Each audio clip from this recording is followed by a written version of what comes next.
சுதந்திர போராட்ட வீரர்களான சகோதரர்கள் என்று சொல்லக்கூடிய வகையிலே மருது சகோதரர்களுடைய குரு பூஜையை முன்னிட்டு தற்போது நாம் பார்க்கக்கூடிய காட்சி மதுரை தெப்பக்குளம் பகுதியில் இருக்கக்கூடிய மருது சகோதரருடைய சிலைக்கு அதிமுகவுடைய பொதுச் செயலாளரும் முன்னாள் முதல்வரான எடப்பாடி பழனிசாமி அவர்கள் அதிமுகவுடைய முன்னாள் அமைச்சர்கள் மற்றும் கட்சியினரோடு திரளாக வந்திருந்து மாலை அணிவித்து மரியாதை செய்யக்கூடிய காட்சிகளை தான் பார்த்து வருகிறோம். தொடர்ந்து அவர் பசுமொழியில் இருக்கக்கூடிய முத்துராமலிங்க தேவர்களுடைய குரு பூஜையை முன்னிட்டு அங்கே செல்லக்கூடிய வேளையில் சென்னையிலிருந்து விமானம் மூலம் வருகை தந்த அவர் சாலை மார்க்கமாக தெப்பக்குளம் பகுதிக்கு வருகை தந்து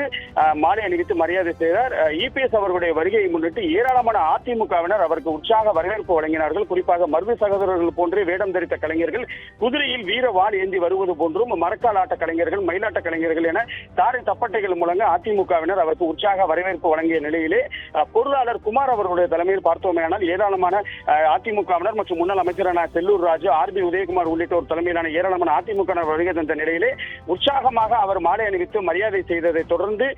அவருக்கு வீரவாள் மற்றும் பாண்டியர்களின் சின்னமான மீன் சின்னம் உள்ளிட்டவைகள் நினைவு பரிசாக வழங்கப்பட்டது. அதனைத் தொடர்ந்து குழு புகைப்படம் எடுத்துக்கொண்ட நிலையிலே தற்போது அதிமுகவினர் மற்றும் முன்னாள் அமைச்சர்களோடு இணைந்து பசும்பொன் நோக்கி பயணம் செய்து கொண்டிருக்கிறார் முன்னாள் முதல்வர் எடப்பாடி பழனிசாமி அவர்கள்.